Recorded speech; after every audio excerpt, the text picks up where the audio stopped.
When the likes of British royal dynasties are thought of, many school curriculums teach them, we know quite a lot about the Tudors with Henry VIII, or the Normans with William I and Ballad Hastings, or perhaps, the modern Windsors with, Queen Elizabeth II, foundation of the Commonwealth, King Charles III.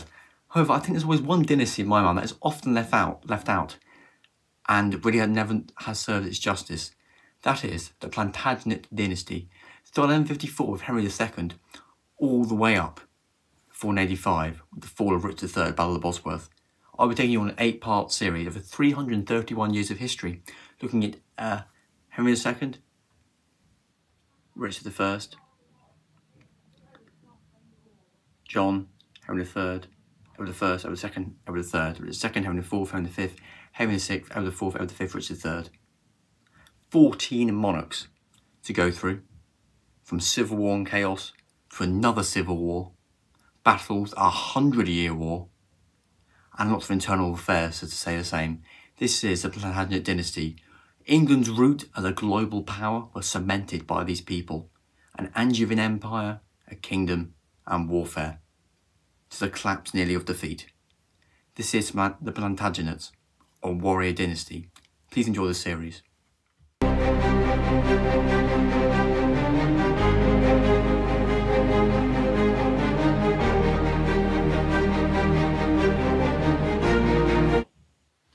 The Plantagenet dynasty is now over a century old, and we enter the 14th century. And we have a new king 7 years into it, for 20-year reign, 1307 to 1327, Edward II, a truly mysterious man by modern historians, and we don't really know what to think of him. This is Edward II, a man of king, homosexuality, and battle. Sources in the description, let's begin. He is now our 6th Plantagenet king, and we are now on to Edward II, who since a young age was always betrothed and ready to marry his wife, Isabella of France. So another monarch, woman of royalty from another country, again trying to strengthen that alliance and secure the Plantagenet dynasty, make sure there's no pretenders to the throne, but also try and further secure that English inheritance of the French throne.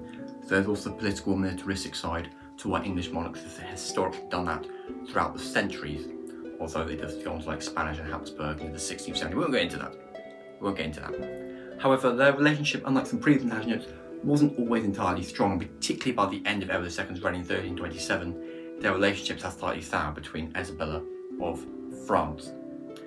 However, one cannot talk about Edward II without talking about his brotherly or possibly homosexual relationship with Sir Piers Gaveston.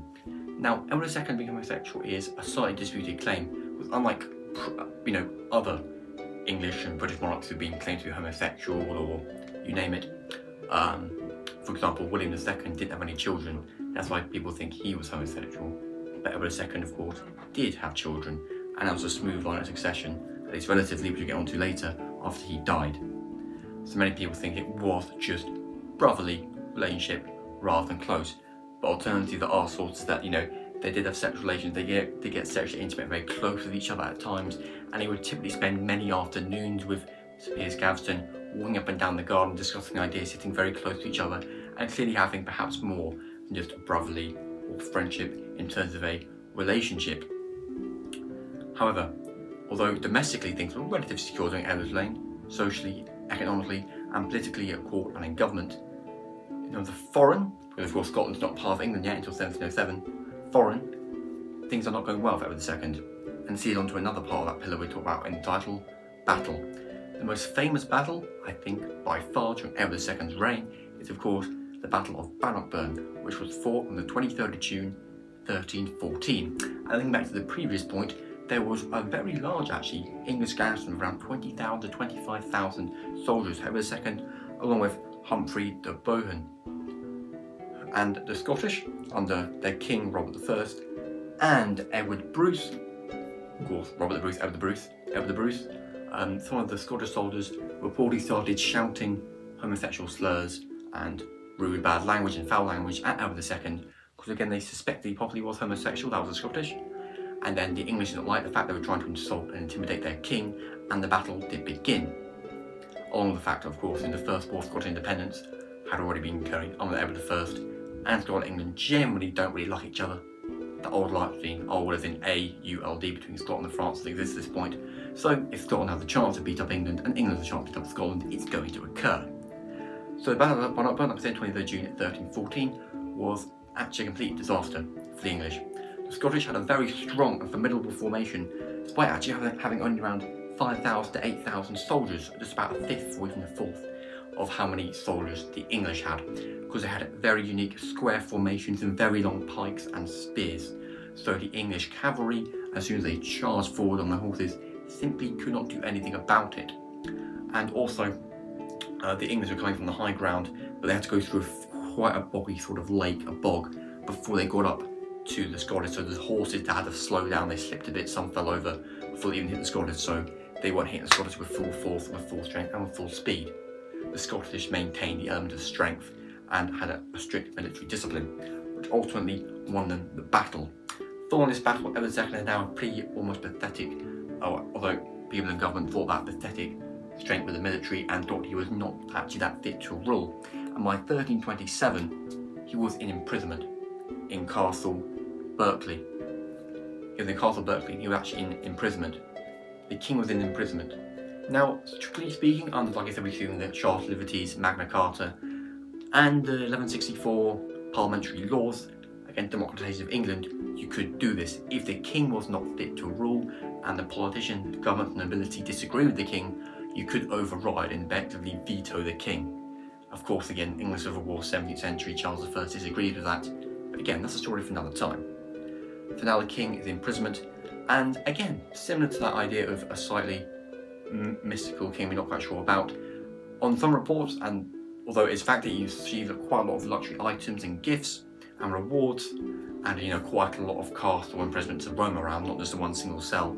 Alternatively, people reported the guards and politicians and nobility at the time who were overseeing him in imprisonment at Castle Berkeley did mistreat him and foul treat him, and there were reports of him actually sometimes just simply having blank stares and being quite depressed.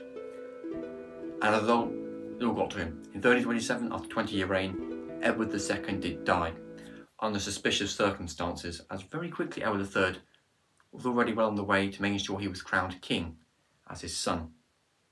And Isabella of France didn't really give a hoot anyway at that point. We're not sure whether he was murdered by the guards in the castle under orders, or if he just died of natural causes. We'll never really know. But that was Edward II. So in conclusion, a king who domestically perhaps didn't have too much of a big deal over England, but to that foreign defeat at Battle of Bannockburn, problems of homosexuality and unpopularity with the nobility meant that his imprisonment was almost certainly going to happen. Although his son Edward III would have a much bigger problem to deal with very soon. A 116-year-long conflict, to be precise. We'll get into that in the next episode. Thank you all so much for watching. I will see you all in my next YouTube video. I haven't missed out any notes, that's good. Goodbye for now.